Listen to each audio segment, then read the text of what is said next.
Dear children, we have been discussing the topic women empowerment, its significance, and its urgency in the previous chapters. Today, we are going to deal with the last part of the unit where we are introduced to a truly empowered woman with a difference. A renowned figure, simple yet dynamic, bold yet humble, intelligent and strong. A kind of role model we need today. She is a philanthropist, that is, a person who loves humanity and works for the betterment of the society. Watch this video. Today we are going to be joined by a very special woman. She doesn't need much of an introduction, but I think I should cover some of the very awe-inspiring aspects of her life. So let me start.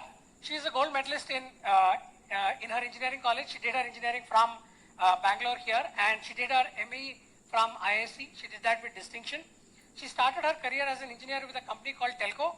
I don't know how many of you know that company, but it is called Tata Motors now. She chose philanthropy as her way of life, and she is the chairperson of the Infosys Foundation. Her strong ties to the language and people led her to establish more than 60,000 libraries in Karnataka. I couldn't read the number very well, and then I read it again. 60,000 libraries, that's a big number.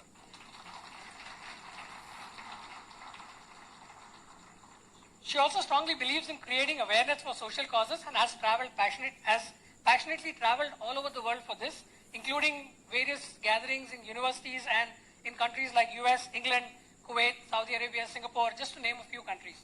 She's a very prolific writer in both English and Kannada. She has more than 30 books and 200 translated titles to her credit. In fact, I think her books have been translated to pretty much every language in the country. She writes across novels, non-fiction, children's books, travelogues, technical books, and memoirs. She's also a columnist for English and Kannada dailies. Some of her awards include the R.K. Narayanan Award for Literature, the Padma Shri in 2006, the Atimabe Award from the Government of Karnataka for Excellence in Kannada Literature in 2011, and most recently the Lifetime Achievement by Crossbook Awards in 2018.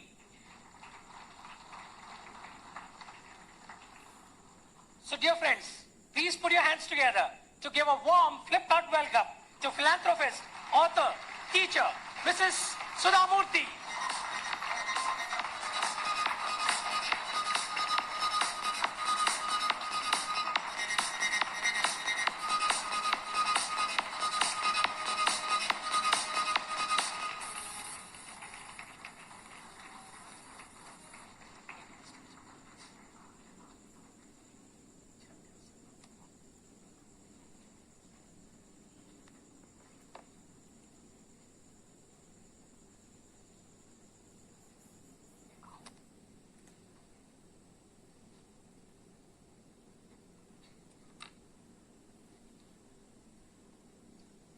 Thank you, Mrs. Sudha Murthy. Thank you for giving us time today.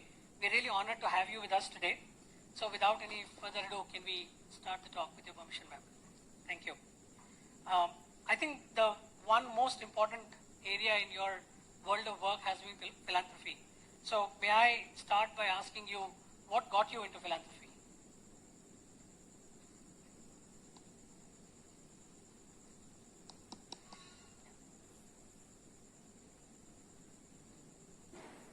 Maybe I was brought up in a village and with a less exposure of the modern world. Lived with my grandparents who was a school teacher. Probably they taught me the fundamentals of philanthropy. Love your fellow human being, irrespective of caste, creed, language and gender. And I have written about it, Red Rice Granary. My grandfather, we used to grow two kinds of rice grains in those days, and good quality was always given to poorer people, and in the night we will eat the red rice.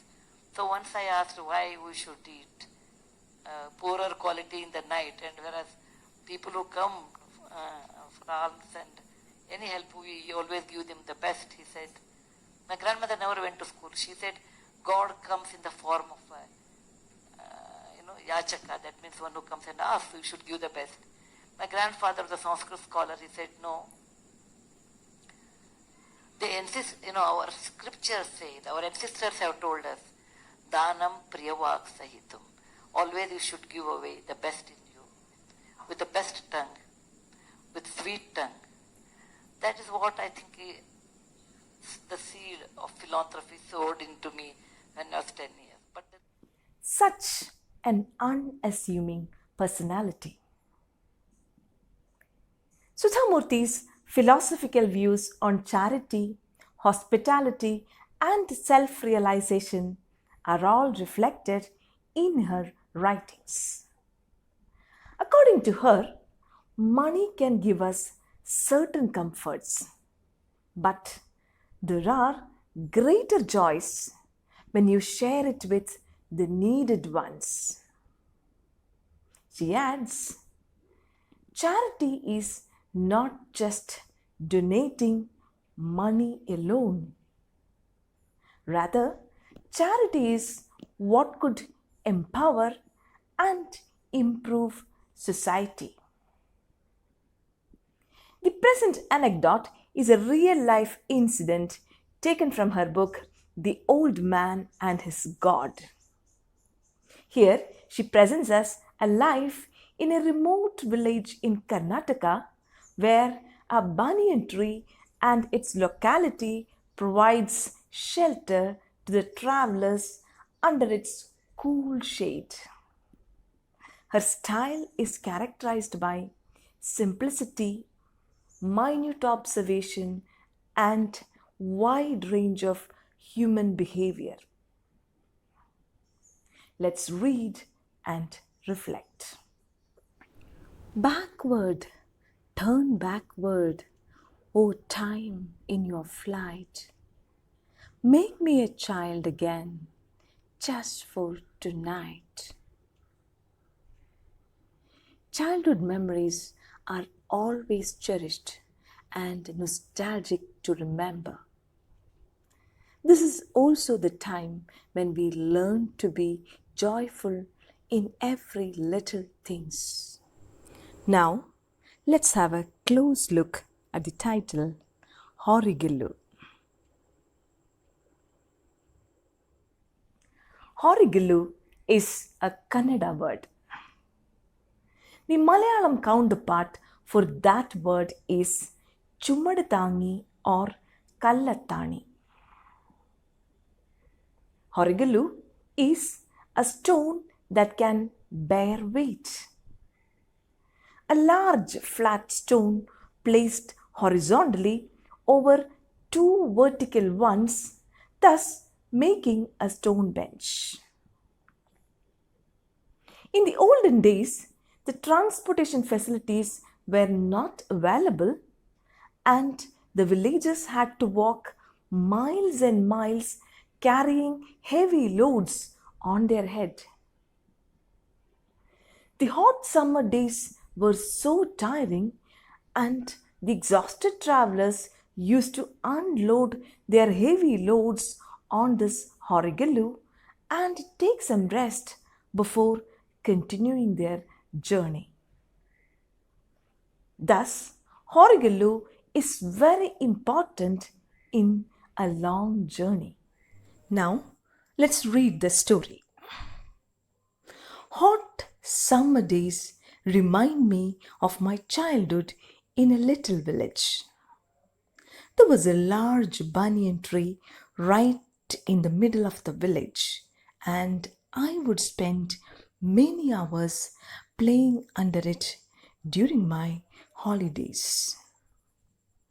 The tree was like a massive umbrella with its branches providing much needed shade and succor.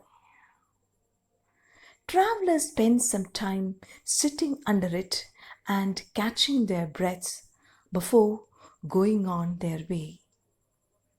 To make them comfortable, there was a Horegallu under the tree. Horegallu literally means a stone that can bear weight.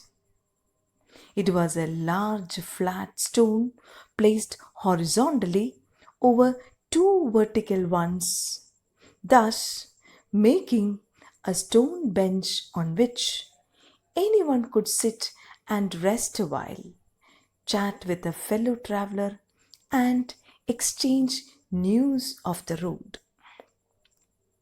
Cool water would be kept in earthen pots near the bench, and people could quench their thirst before starting their journeys again. I'm sure similar simple arrangements can be found in villages all over the country. Sudha nostalgically recollects her childhood days and summer holidays. There was a large banyan tree which stood like a huge umbrella, providing cool shade and shelter to the passers by. The banyan tree, which is our national tree, occupies social, spiritual, and ecological significance in the life of an Indian village. It was a place for laughing, playing, resting, and conversing. There was a Horegallu under this banyan tree. Cool water was kept in earthen pots, and travelers could drink that water and quench their thirst.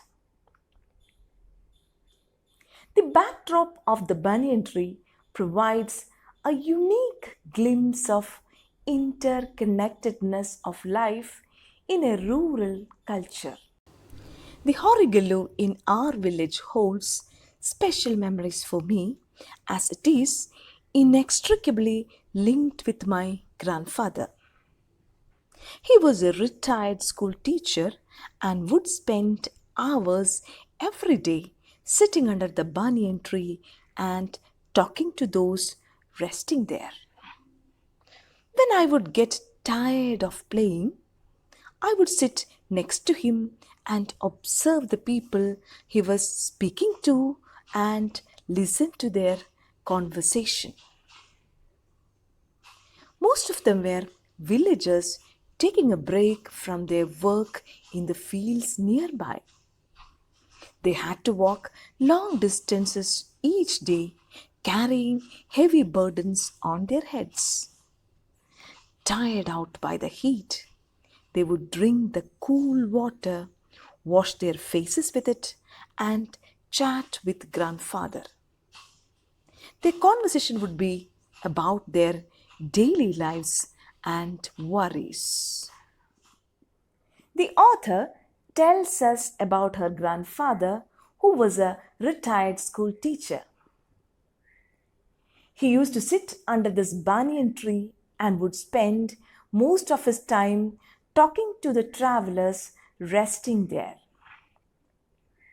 Little Sudha would also join them when she got tired of playing. She enjoyed listening and observing the people her grandfather was speaking to. Their conversation would be mainly about their daily lives and worries. Master Ji, this summer has been so hot. I have never seen such dry weather.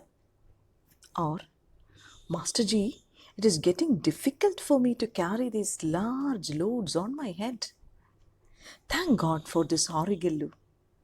I wish my son would help, but he only wants to go to the city. They spoke about the difficulties they lived with. My grandfather could only listen to them, but just talking to him seemed to refresh them for the journey. After some time, they would pick up their burdens with some ease and go on their way. The Horegallu was an important feature in their lives, and as a child, I would often not understand why they blessed it so often for being there. After all, it was only a stone bench. It was my grandfather who told me, "Child, a Horegallu is essential in any journey. We all carry our burdens according to our situations and capacities. But every once in a while, we need to stop, put down that burden, and rest. Only then can we be refreshed enough to pick up the load once more." The Horegallu gives everyone that opportunity to do so. It helps people regain their strength. The villagers respectfully called him Master Ji and would share their troubles and difficulties with him. Most of them were farmers taking a break from their work in the nearby fields. They expressed their concern over the unbearable dry weather. Another traveler spoke about his loneliness and how his son opted city life, leaving him alone to carry the heavy loads on his head. Grandfather, with his profound empathy, listened to these people patiently and helped them to unload their mental stress and tension. After some time, they would go back to their normal routine with a light heart. Before going, the villagers blessed the Horegallu because it provided them a chance to rest and relax. Grandfather tells little Sudha that a Horegallu is essential in any journey. Our life can be compared to a journey, and we all carry certain burdens according to our situations and positions. Burden here stands for our problems and difficulties. In such situations, we need to take a rest and relax by sharing our problems with the right person. Grandfather here tells us the great psychological truth. A shared sorrow is half a sorrow. The great philanthropist Sudha Murthy reminds us about our social responsibility of sharing and caring and that of social togetherness. We'll discuss the rest in the second part. Till then, goodbye.